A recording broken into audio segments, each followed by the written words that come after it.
So, welcome to everybody, and welcome to our Building Blocks podcast by Pagabo. Today, we're going to talk about social value. And my guests today are Dr. Victoria Johnson, who is a senior research consultant and works for Social Profit Calculator. Sarah Lawton, the managing director of CIF, the Construction Impact Framework, and Fozia Parveen, who's the group head of social value for ISG. So I'm going to ask them all to introduce themselves and tell our audience a little bit about themselves and also their organisation, and then we can get straight into our discussion. So I'll start with you, Vicky. Hi, yes, thanks, Gerard. I work for an organisation called Social Profit Calculator. We are primarily a software development company, so we specialise in developing easy-to-use online platforms for measuring, evaluating, forecasting social value across a range of sectors. And we also provide consultancy work, so we provide strategy advice and also conduct social value assessments, again across a range of different sectors, from the third sector organisations to construction companies and more recently investors with portfolios that they're looking to understand the social value of the portfolios that they're investing in. So, for example, social housing or hospitals, and so on and so forth.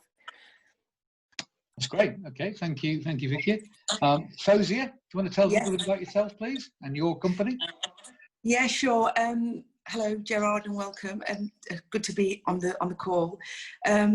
So yeah, I'm Fozia Parveen. I'm Group Head of Social Value, and we're a global fit-out construction company based right across the world, but most of our work is based predominantly across the UK. Getting involved with lots of construction, fit-out, retail, and engineering services projects across the UK, and of course a lot of them have a lot of social value tied into them. And obviously, being part of this discussion will be really useful to sort of share what we're doing. That's great. Thank you very much, Fozia. And last but not least, Sarah Lawton. Morning, everyone. Nice to see you. So my name is Sarah Lawton, and I'm the Director of Construction Impact Framework. So I had 27 years experience in the public sector, delivering frontline public sector services. As a director of SIF, we bring with us a unique understanding of poverty and its effects on communities. That led us to developing a framework that was all about delivering social impact and tackling deprivation through the power of social procurement. That's great, Sarah. And in the introduction, in our planning, in the green room, you actually said you had a particular title somebody called you. Do you want to share that with us, Sarah? I did. I was actually speaking to somebody from Canada yesterday via a Google meeting, and they said, "Oh, you're that grassroots social impact crusader," and I was like, "Amazing!" So yeah, grassroots social impact crusader is the rumour that's circulating in Canada at the moment. That's a crusader. So do you have a cape, do you, or anything like that, or are you? No. I'm normally accompanied by my office dog, Vince. Your office dog. Right. Yeah, me and Vince trying to change the world through That's good. So okay. So look, we've got a great panel this morning. So thanks a lot for everybody for joining us. And we're going to talk about social value. So I've got a number of sort of questions for you all. But let's just start. I suppose we're all in the construction sector. You know, we work in that sector. That's really important. I'll just start by saying, look, what value does social value have in our setting, in construction? You know, what is the real benefit of it, the impact, and what should we be thinking about? So I'll start with you, Fozia. Yeah, thank you, Gerard.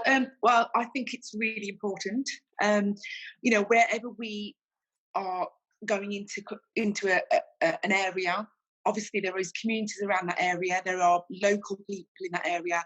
There's local stakeholders, and as a construction company, I'm keen to ensure that wherever we go and and build or where we're working, we make sure we take into account what's happening locally and what's happening around that development where we're going into, because we have to understand that it's going to affect people in various different ways. And if we don't go in and meet those people, get to know those people, who they are, what their interests are with that area, we are going to have it harder down the line. So I feel that ISG need to, we've got this piece of work that we do called the appreciative inquiry piece of work.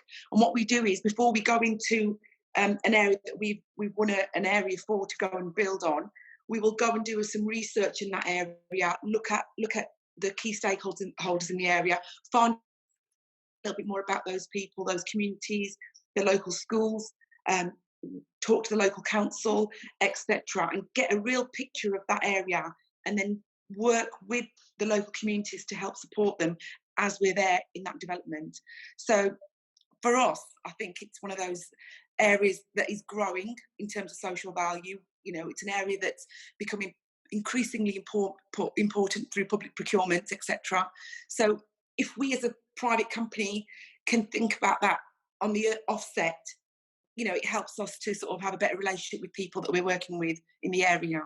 Yeah, so I mean that's a really good review. I like the piece of work you do beforehand, because that helps you set a lot of the objectives you want to try and achieve, and then it allows you for the opportunity to measure it. So obviously most construction projects are big, and they have a lasting impact in the community they are, whether they are schools, hospitals, or public realms. So that's really good. So just following on from that, Vicky, in terms of your experience, then when people set targets, a bit like Fozia has mentioned there, what value do you see after that in terms of measuring it, and how do you think the construction setting needs to reflect that? Well, I suppose yes. There's three. There's three sectors, or there's three kind of stages of sort of social value process, really. The forecasting of what you think it might achieve from the start, and then the monitoring against the targets as you're actually doing the build and you're doing that construction phase, and then into the post-construction phase. And then at the end, you've got the evaluative phase where you are looking at what you've achieved, how the programme performed against those targets, and then also using that as a way of kind of proving and improving on what's been what was set out in the initial strategy, and how the organisation can then improve going forward. I mean, I suppose the central thing is that what we know is that when organisations think about social value at the really early big part of the planning process, so just as the project's coming into kind of being developed into the kind of inception stage, that's when further down the line you will maximise your social impact. So for example, Fozia was saying about going into the community and understanding what those individuals, what those communities actually need, what they're doing already, and how an organisation can support that, is really kind of central to that planning phase. And we've looked at how the where at the point at which you start to consider social value, how does that lead to the kind of end result, maximisation of social impact at the end of the project. And the earlier you do it, the better, the more the maximum impact you can achieve. I mean, the challenge with that is then making sure that at the start you are starting to kind of collect information in the right units that we can then kind of transfer into something that is measurable. So looking at those KPIs, identifying those KPIs early on, working with those communities in a stakeholder engagement process, and identifying those KPIs so that it's not only you are in a position where you're achieving the change that you think you are, and in capturing that value and then being able to report against it. Yeah, no, that's great. So I suppose, Vicky, you come across a lot of companies' policies. Mm-hmm. You in fact write them. You help them write them, mm-hmm. and you see the work they're doing. Have you seen a move away from probably boilerplate responses to some real authenticity occurring? Yes, I mean it's an interesting question. I think often when when we're sort of working with, we do a range of different types of work. So sometimes we're sort of helping organisations put together a social value strategy for a tender, for example, and it's sometimes we get an organisation that's doing a lot. They didn't even realise that they were actually creating a lot of social value through employing primarily local people by providing a lot of apprenticeships, a lot of work experience opportunities. Never recorded it, and then you have organisations that haven't really even considered the term social value, didn't even know what it was until they suddenly had to sort of address it in a tender, and are really struggling to even kind of see what their organisation is doing. Almost don't really understand the point of the questions that we're asking, and so it's when we're sort of working in those situations, often that as you can imagine, when you're working on tenders, often they're quite tight deadlines, so there's a limit to what we can do. But I think by asking organisations to consider this and it becoming more important within the scoring of a tender, is certainly pushing them in the right direction. However, I totally agree with the idea that that it's not, in some circumstances, it's really sort of a tick box exercise. This is what we need to do this. So what's the bare minimum we need to do?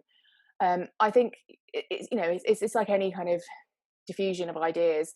You've got the front runners who are really innovative and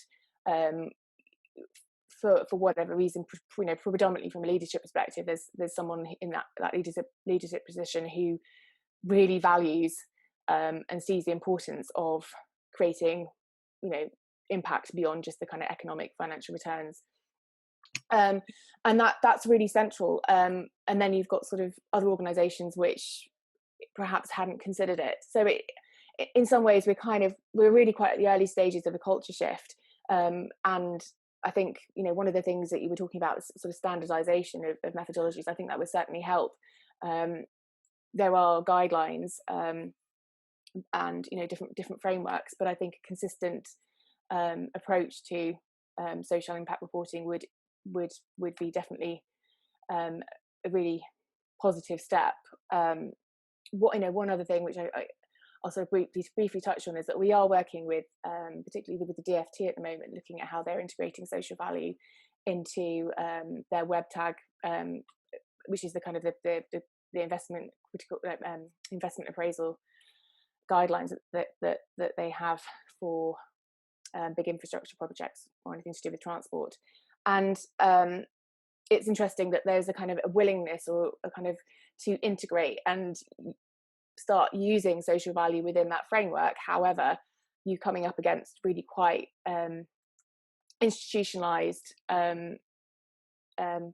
organization, people, for example, the economists who are actually doing these web tag analyses, that it doesn't sit very well with the way that they do cost benefit analysis. The methodologies they're using for valuations don't sit well with the kind of very sort of standard economic practice. So there's a real struggle there. So it's partly a kind of culture shift in understanding why it's important, and then also at the other level is kind of changing the institutions that existed for conducting government appraisal, and I think from that, once you hit those two levels, I think you'll have a bit of a sort of critical point where we will be able to have a wider impact and perhaps also have a more widely accepted standardized method of measuring.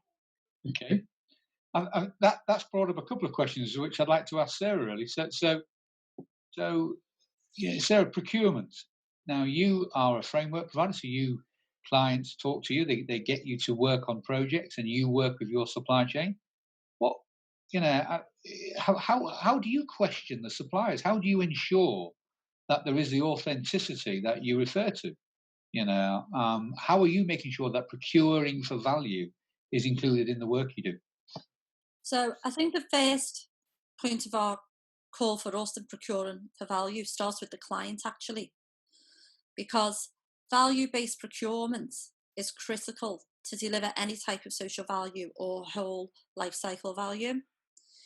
So at the point of procuring, the public sector have to understand what value-based is, and it's not cheap.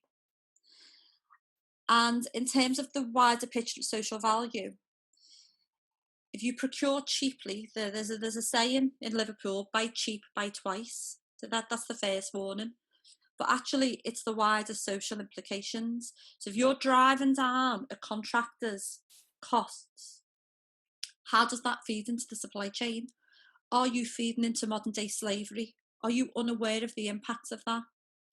So it has to start with the public sector wholly understanding that value-based procurement has got to replace cheapest price. So our first starting point is always with the public sector. Then we'll move on to our supply partners, and we have the conversations around social value. And we've got a lot of SMEs on our framework, and they often do things which they consider going the extra mile, but actually some of that is caught up in social value. Some of the things we've done with our supply partners is we've worked with organisations like Social Value UK. We've delivered workshops. We talk to them about what impact is. We talk to them how they can derive their own social value. We find that resource and capacity is a real issue for the smaller businesses. So to capture, record and understand it, there's a training need. There's a cost associated to that. So what we do as a framework is we take responsibility for that. So in terms of how we derive social value, which is quite innovative, we take a proportion of our profits as a framework. We then commission the third sector to deliver community intervention and prevention projects that impact on public sector priorities, domestic violence, homelessness, youth antisocial behaviour. We will then measure that impact and work with social value partners to measure that impact. But then what we will do is we do that in the knowledge that investing our money in those areas and with those grassroots community organisations has an impact on the most socially excluded from society. That relieves the pressure on frontline public sector services. So the investments that we make, large or small, continue to save the public sector money down the line. But more importantly, they deliver valuable services across communities that make communities healthier, safer, stronger, economically active. So value-based procurement is, I personally have come to accepting that some of our supply partners won't do it. They either haven't got capacity, time or money, or actually they're not authentic about it. So as a framework, and you go back to the Crusader, we are constantly calling for ethical and responsible commissioning from the public sector. We are constantly, trying to rally our supply partners.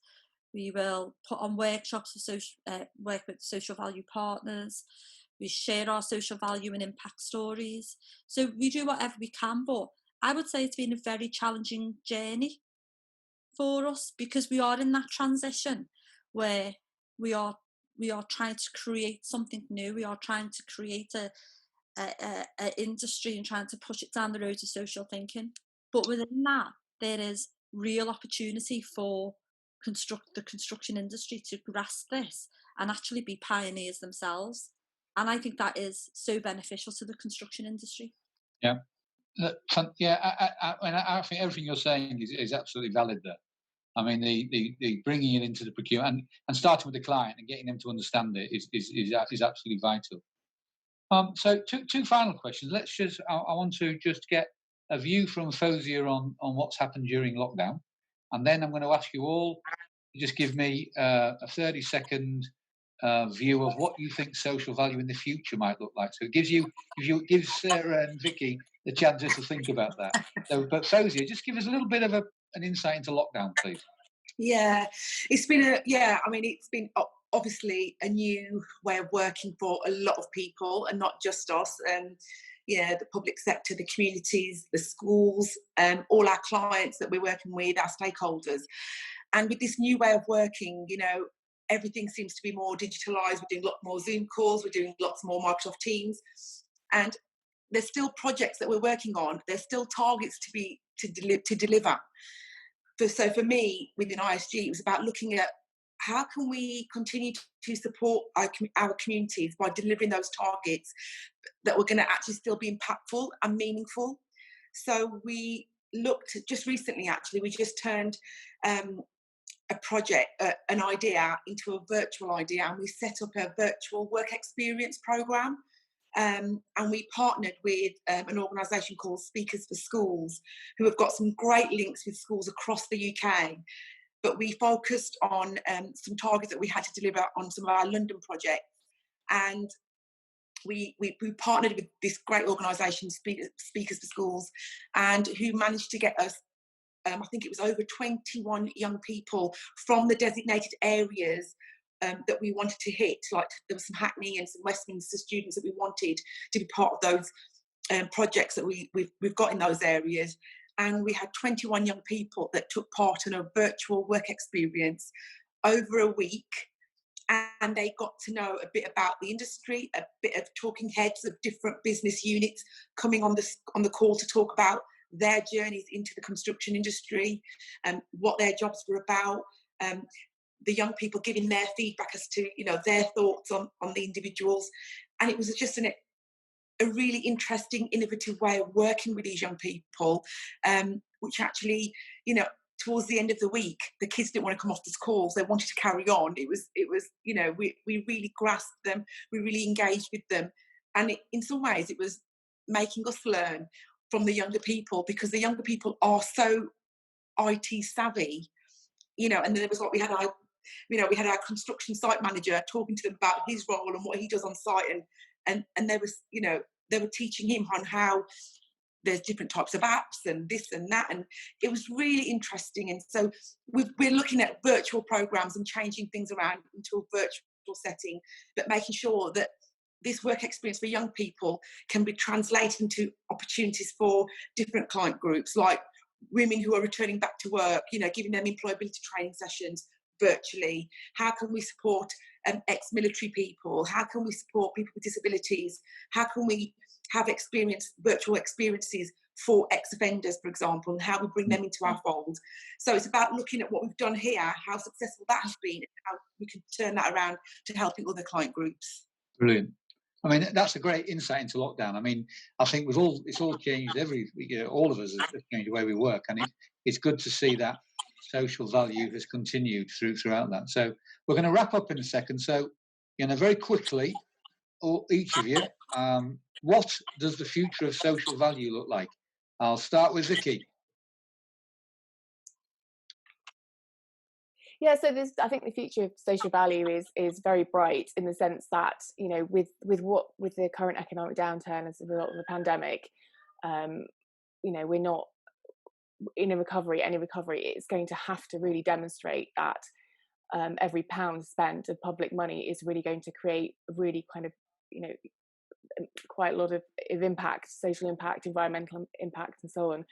I mean, the two things that, you know, that are critical in all of this is the levels of inequality, which are going to inevitably increase in an economic downturn, how that can be addressed with public spending, but also the other issue of climate change, which, you know, we've only got 30 years before we, you know, in theory are supposed to have decarbonised our economies. So we can't go back to how things were before. This really has to become central to all decision making. So I think it's a bright future, and I think it's going to be challenging to start off with, but I feel confident that there is a lot of potential for its wide adoption. Fantastic. Sarah, 30 seconds. For me, I think social value needs to be redefined and clarified. At the moment, the space is so grey. It allows for rogues to make claim to social value, over calculation, things that are good but aren't necessarily social value are thrown in there. So I think for social value to thrive, we need to define it. We need to come together and say, this is great stuff. We need to set the standards you're talking about, Jared, and we need to challenge. We also need to challenge when people aren't being authentic and honest. So we need to be the people to strengthen social value and, you know, champion that cause and make people authentic, because we need to lead the way in that. Brilliant. Fawzia? Yeah, I think I totally agree with Sarah in terms of making sure we clarify what social value actually is. Completely agree with Sarah on that. And I do agree with Victoria. It is the future of social value is bright, but more importantly, social value isn't going to go away. It's even more important now with the lockdown that we've had. It's going to be becoming ever increasingly important now moving forward, and we need to make sure we grasp that and support our communities in which we serve. Fantastic. So, this ends the podcast.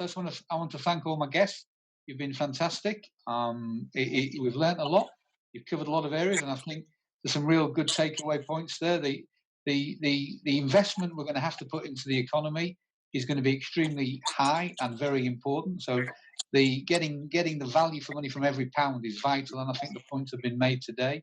Authenticity, and I think the points about standards are really there, and I think if we can achieve all of that, it will really help improve our sector and improve the social community, really. So, I always have this sort of vision, really. If we can do things better, we can do better things, and I think that's where it is. So, thanks a lot, everybody. Enjoy the rest of your day, and to the audience, thanks for listening.